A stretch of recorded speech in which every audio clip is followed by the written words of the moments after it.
Kita bisa menggibah atau menjulitkan orang lain dengan membicarakan. Padahal itu tindakan yang nggak mudah, tapi harus dilakukan. Berdiri di situ. Kalau saya tadi membayangkan, wah udah mati gaya itu. Ini layarnya nggak muncul-muncul dan seterusnya. Sederhana sekali. Kita misalnya ada seorang misioner memungut sampah tanpa diminta, tanpa harus mencari sensasi dan lain sebagainya. Tetapi lihat di belakang, banyak dicibir orang. Banyak dicibir oleh teman-temannya. Wah, sok ambil perhatian dan lain sebagainya. Bapak Ibu saudara-saudariku yang terkasih, bacaan pertama sungguh-sungguh mengingatkan kepada kita mesti menggunakan perlengkapan senjata Allah. Karena kalau kita nggak kuat secara iman, kita lebih mudah terus mengatakan, Tuhan, udahlah, aku biasa-biasa aja. Bahkan mungkin akan menjauh dari yang namanya perbuatan-perbuatan baik itu. Tetapi ketika kita menggunakan senjata Allah yang menjadi penopang hidup kita, maka kita terus mengusahakan yang namanya tindakan kenabian.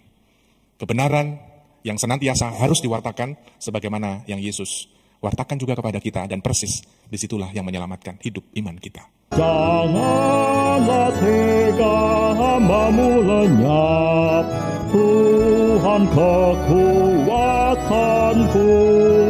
ku percaya padamu. Dalam nama Bapa dan Putra dan Roh Kudus. Amin. Amin. Tuhan bersamamu. Dan bersama rohmu. Bapak, Ibu, Saudara-saudari, frater, suster, teman-teman muda, serta anak-anak yang dikasihi Tuhan, mari kita datang kepada Tuhan, mengucap syukur atas anugerah kasih dan berkat-Nya dalam kehidupan kita. Kita juga bawa wujud-wujud pribadi, intensi dan doa-doa kita, dan kita satukan dalam perayaan Ekaristi pada pagi hari ini. Frater, suster, ibu bapak, saudara-saudari, ada dua pertanyaan yang mengusik hati saya, dan saya juga ingin menanyakan ini kepada ibu bapak dan kita semua. Pertanyaan pertama adalah, lebih mudah mana kita melakukan kebaikan atau kejahatan? Bisa dijawab? Lebih mudah mana kita melakukan kejahatan atau kebaikan? Dua-duanya katanya. Suster, lebih mudah mana? Suster aja bingung, apalagi kita ya. Jadi jangan khawatir, kalau bingung gak apa-apa. Suster aja bingung jawabannya. Pertanyaan kedua. Pendukungnya lebih banyak mana ketika kita berbuat baik atau ketika kita berbuat jahat? Followernya lebih banyak mana? Berarti kalau nomor 2 bisa dijawab, nomor pertama apakah bisa dijawab? Lebih mudah mana kita melakukan kebaikan atau kejahatan? Anda yang mengatakan, bukan saya. Bapak, Ibu, saudara-saudariku yang terkasih, di tengah dunia kita yang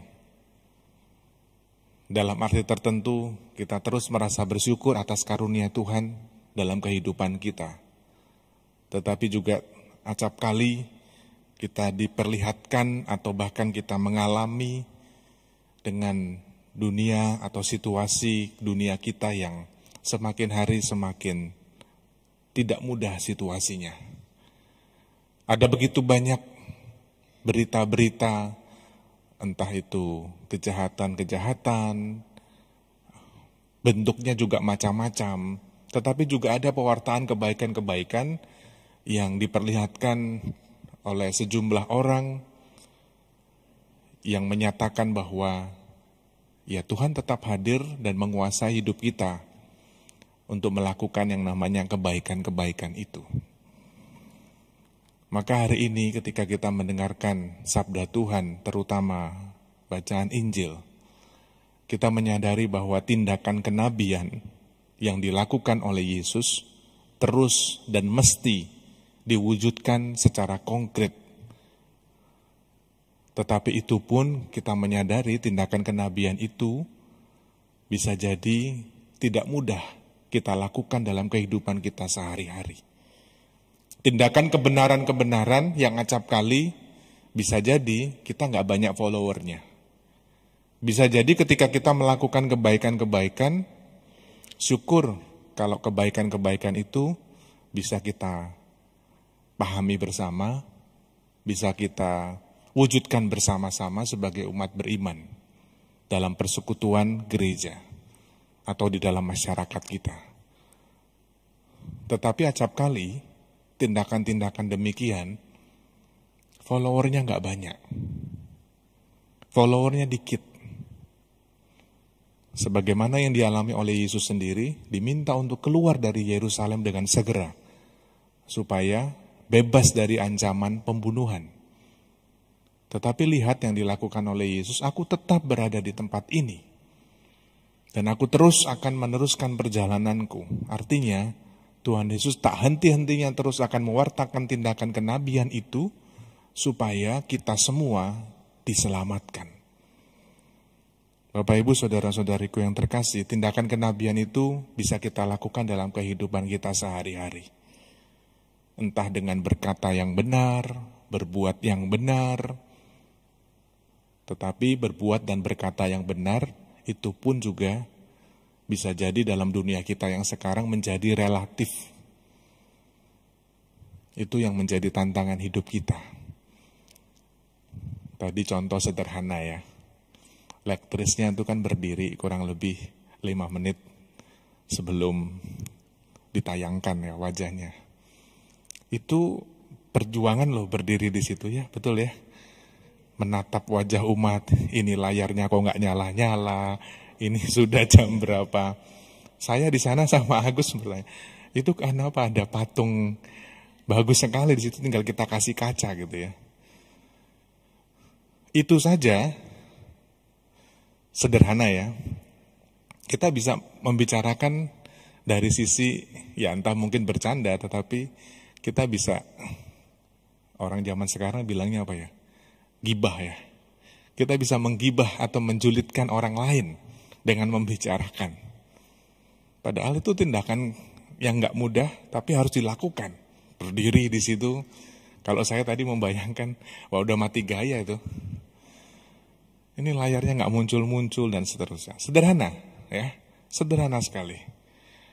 Ketika kita misalnya ada seorang misioner memungut sampah tanpa diminta, tanpa harus mencari sensasi dan lain sebagainya, tetapi lihat di belakang banyak dicibir orang, banyak dicibir oleh teman-temannya. Wah, sok ambil perhatian dan lain sebagainya. Bapak, Ibu, saudara-saudariku yang terkasih, bacaan pertama sungguh-sungguh mengingatkan kepada kita mesti menggunakan perlengkapan senjata Allah.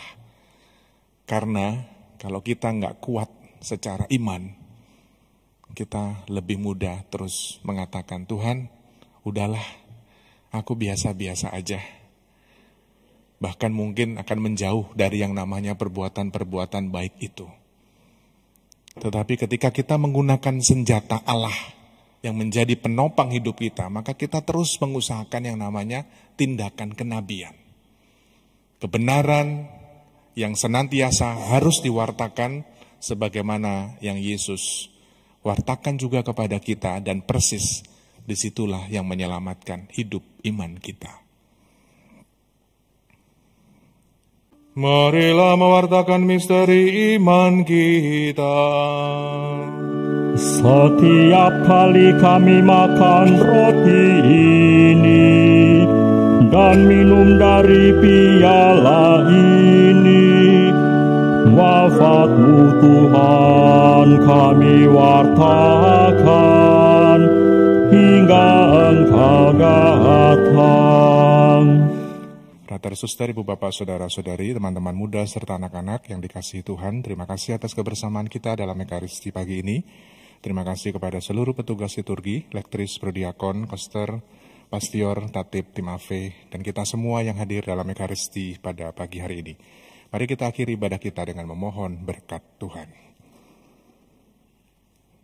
Tuhan bersamamu Dan bersama rohmu, Allah Bapa yang Maha Baik senantiasa menyertai dan memberkati kita sekalian. Dalam nama Bapa dan Putra dan Roh Kudus. amin. Saudari dan saudaraku terkasih, pergilah, misa sudah selesai. Syukur pada Allah.